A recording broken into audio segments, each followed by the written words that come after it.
All right, so today we're going to be diving into Sweet Baby Inc. Yeah. and their impact on the gaming world. Oh, yeah.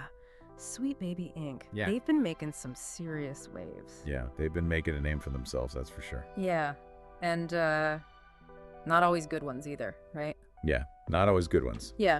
Their mission to make games more inclusive has been sparking some serious debate. Right. And it's gotten pretty heated. Yeah, it's gotten really heated, actually. People are either praising them or straight up saying they're ruining games. Yeah, and it's not just like online arguments. You know, we're talking about actual real-world consequences, games bombing, Yeah. companies losing tons of money, and a whole bunch of angry gamers. A whole bunch. Okay, so for those who haven't been following this whole saga, like, it's been pretty intense. Yeah. Can we just break down, like, the basics? What is Sweet Baby Inc.? Yeah, so basically they're this narrative design firm that comes in to make games more diverse and sensitive. Right. At least that's how they present it. That's their stated goal. Yeah, exactly. But they've been linked to some major flops. Yeah, some high-profile ones for sure. Yeah, and their CEO, Kim Belair, she's made some pretty interesting comments that have just thrown more fuel on this fire. Yeah. Kim's not afraid to speak her mind, that's for sure. No, she's not.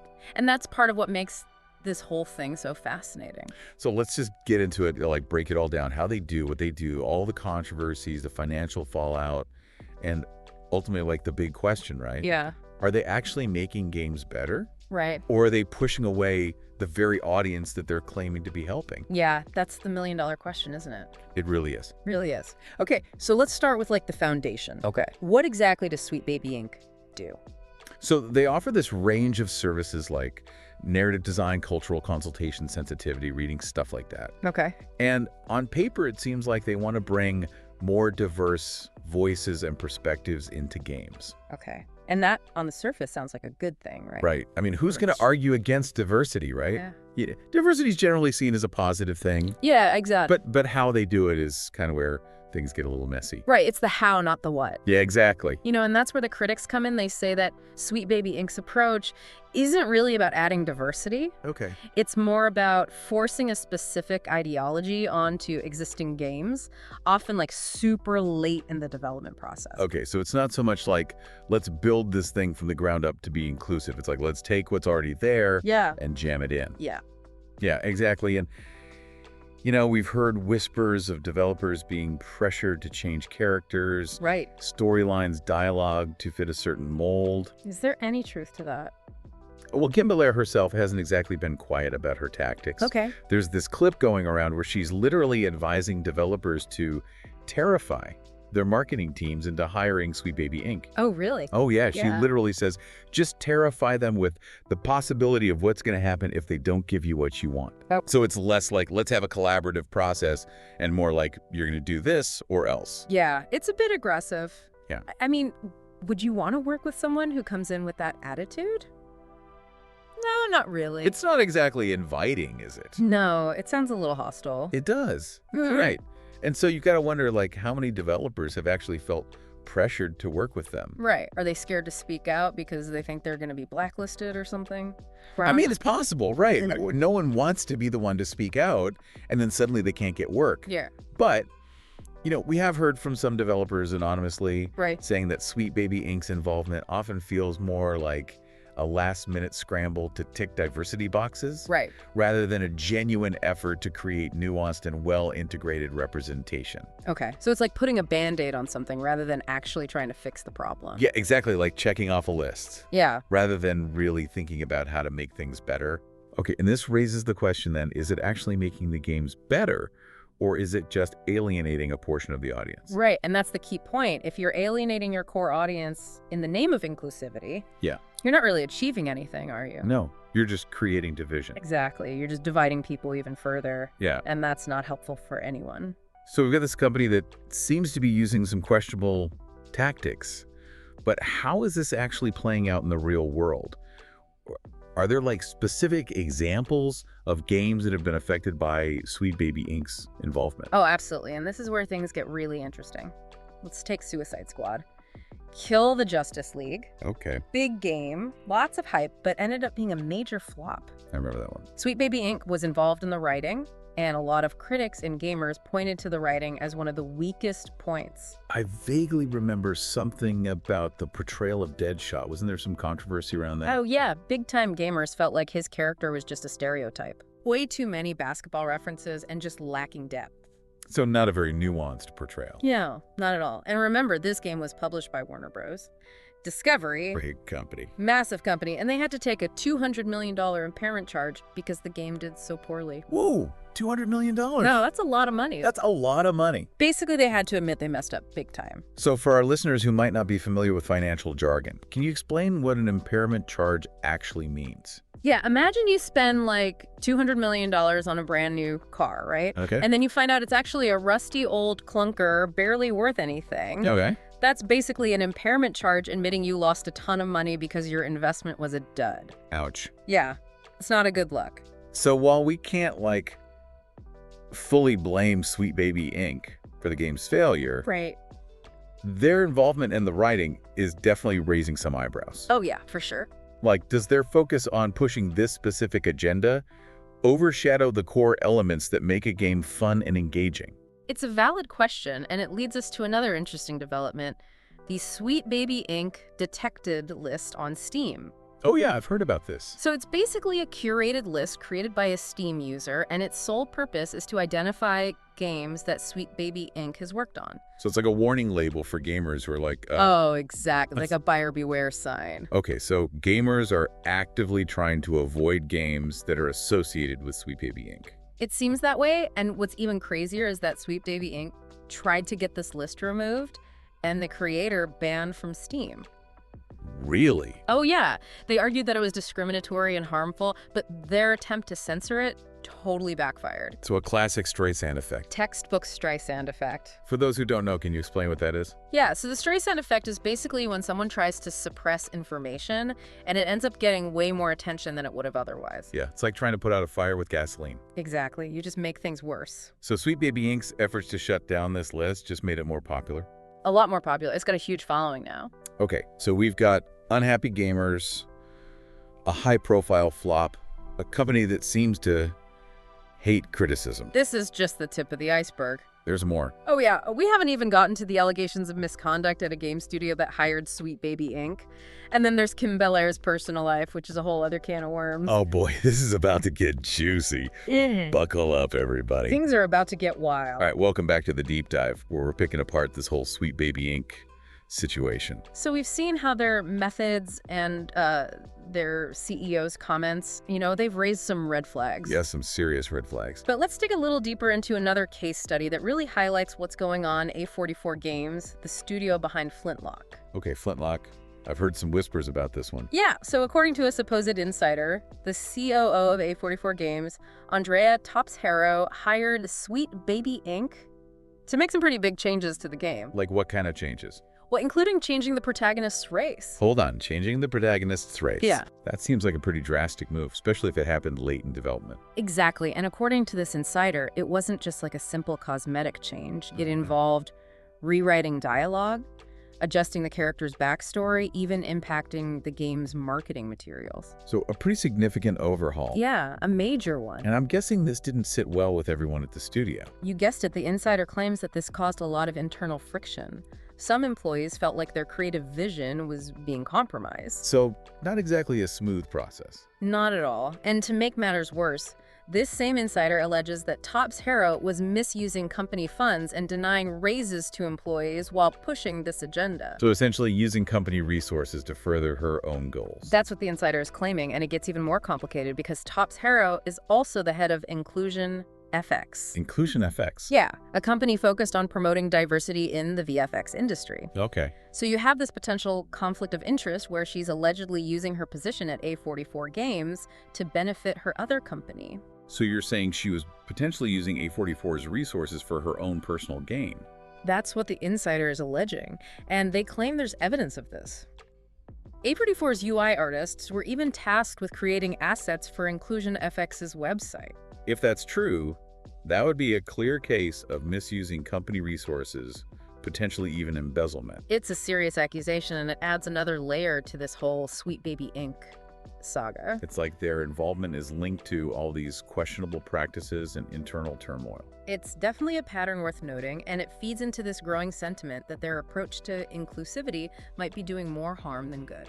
Okay, so we've got questionable tactics, a high-profile flop censorship attempts, allegations of misconduct and misuse of resources. It's a lot. It is a lot, but there's more, right? Oh, yeah. Kim Belair Kim Belair. and the controversy surrounding her personal life. Yes. The Bowser and Kudu incident. Okay, this is where things get a little strange. Remember how we talked about Belair advising developers to terrify their marketing teams into hiring Sweet Baby Inc.? Yeah, I remember that didn't exactly paint her in the best light. Well, that image gets even more complicated when you consider some of her personal statements that have recently resurfaced. Oh, really? Yeah, an old podcast interview with Belair went viral.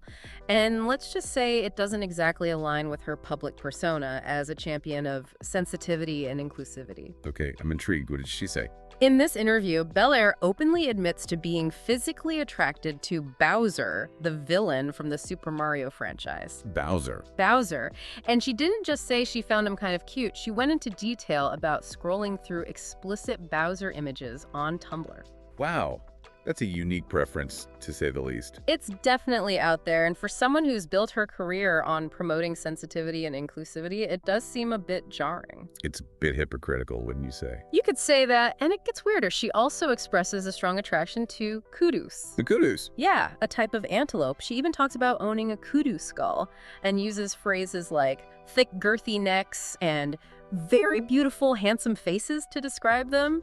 Okay, I'm officially creeped out, and I can see why people are accusing her of hypocrisy. It's hard not to see it that way. You know, YouTubers like Master Off the TDS, who focuses on calling out hypocrisy in the gaming industry, they're having a field day with this. I bet they are.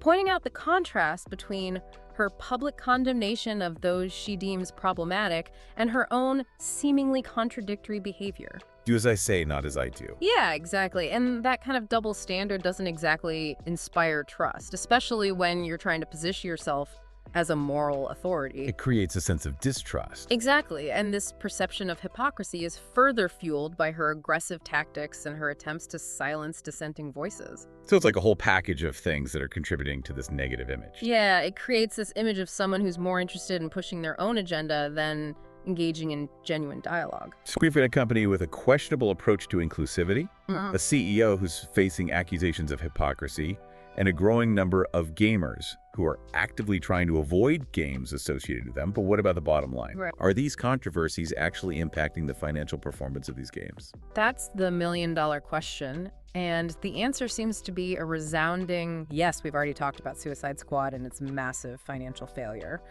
But there are other examples. Concord, for instance, was shut down less than 2 weeks after release due to a lack of players. Concord? Wasn't that the game that reportedly cost a staggering $400 million to develop? The very same, and its failure was a major blow to the studio behind it. Then you have Star Wars Outlaws, which initially had decent sales, but quickly stagnated. Twitch viewership plummeted, suggesting that players weren't sticking around. And there's also Unknown 9, Awakening, which was heavily promoted and even bundled with AMD graphics cards. Right, a big marketing push. But it still flopped. Yeah, it got mostly negative reviews on Steam. Yep. And a retail insider revealed to that Park Place. Yeah, Park Place. Yeah, the gaming news site known for its scoops, they revealed that they hadn't sold a single copy after its initial release. Not a single copy. Not one. That's rough. Yeah. It's a pretty bad track record. And while it's important to note that correlation doesn't equal causation, the consistent underperformance of games with Sweet Baby Inc. involvement is hard to ignore. It's like there's a curse attached to them. Yeah, like a dark cloud hanging over every project they touch. So is this a case of gamers voting with their wallets? Are they rejecting games that they perceive as being too woke or ideologically driven? That's the question that everyone's asking, and commentators like Quasar77 and Degenerate J. Oh, I've heard of them. Yeah, popular gaming YouTubers, they're drawing parallels to Gamergate, suggesting this could be the start of Gamergate 2, where gamers push back against what they see as an ideological takeover of the industry. Gamergate 2. That's a scary thought, and I have to say, the way some gaming media outlets are covering this situation isn't exactly helping. Yeah, it's like they're afraid to even acknowledge that there might be some validity to the criticisms, even if they don't agree with them, and that just fuels the anger and resentment. It's like they're throwing gasoline on the fire. Exactly, and this brings us to a crucial point made by YouTuber Upper Echelon, who's known for his insightful analysis of the gaming industry. He argues that Sweet Baby Inc. is just one symptom of a larger trend where the industry is increasingly alienating its core audience. Alienating its core audience. Yeah, he points to a number of factors: a focus on social messaging over gameplay token representation instead of nuanced characters, a disconnect from the desires of the core audience. So basically he's saying that Sweet Baby Inc. is a product of this larger trend. In a way, yes. He argues that their aggressive tactics and their focus on forcing a particular ideology onto existing games are indicative of this disconnect between the industry and its core audience. So where do we go from here? Are we headed towards a full-blown Gamergate 2 scenario, or is there a path towards reconciliation? That's the big question, and that's what we'll explore in the final part of this deep dive. Stay tuned, folks, because we're about to get philosophical. All right, so we're back, and we've reached the final part of our deep dive into Sweet Baby Inc. and everything surrounding them. Yeah, it's been quite a journey so far. It really has. We've gone through their tactics, the financial fallout, those hypocrisy accusations, all that stuff. Yeah, a lot to unpack. And now we got to tackle the big one. The big one. What does all this mean for the future of gaming? Like, are we seeing a major change happening, or is this just a temporary thing? I mean, it definitely feels like more than just a blip on the radar, right? That does, yeah. I mean, we're seeing all these frustrated gamers, accusations of a woke agenda being pushed, and even those Gamergate comparisons. Yeah, it's getting pretty intense. So is this really the beginning of Gamergate 2, like some people are saying? Hard to say for sure, but one thing's for sure, there's a growing gap between a lot of gamers and the people making the games, and Sweet Baby Inc. is a perfect example of how that's playing out. You mentioned earlier that Upper Echelon sees Sweet Baby Inc. As part of a bigger trend. Can you refresh our memory on what that trend is? Right, he calls it the alienation of the core audience. Basically, he argues that a lot of game studios are so focused on appealing to this woke audience and getting those good reviews that they've forgotten what made their games popular to begin with. Okay, so they're putting social messaging ahead of gameplay, going for token representation instead of well-developed characters, and just ignoring the feedback of their longtime fans. That's the gist of it. Yeah, and while inclusivity and representation are important, Yeah. the problem is when those things come at the cost of the core gameplay, the artistic vision and respect for the audience. It's like there's this danger of creating a backlash when you try to force an ideology onto something that's supposed to be fun. Exactly. Gamers just want to be entertained. They want to escape into these cool worlds, connect with interesting characters, and when they feel like they're being preached at or manipulated, it just creates pushback. And it seems like Sweet Baby Inc.'s approach and their CEO statements have just made those feelings worse. Yeah, their whole style has been super divisive, and it's pushed away a lot of gamers who might actually be open to more diversity and inclusion in games if it was done differently. So what's the answer then? How do we bridge this gap and make games that are both inclusive and appeal to a wide audience? I think it starts with realizing that inclusivity and entertainment don't have to be at odds with each other. So we can have games that are both fun and meaningful, both engaging and thought-provoking. Exactly. It's all about finding that balance. You know, making games with diverse characters, exploring different themes, and challenging our views, but doing it in a way that feels natural and authentic, not forced. It's about telling good stories at the end of the day, stories that connect with everyone no matter who they are, stories that make us think and feel and connect with each other. Exactly, and realizing that inclusivity isn't just about checking boxes or filling quotas. It's about creating an environment where every player feels welcome and respected. It's about building bridges, not walls. Exactly, and remembering that gamers are a diverse bunch with different views and preferences. There's no one-size-fits-all solution for inclusivity. Well, thanks for joining us on this deep dive. It's been a wild one, but hopefully it's given you some things to think about. Keep those conversations going and keep on gaming.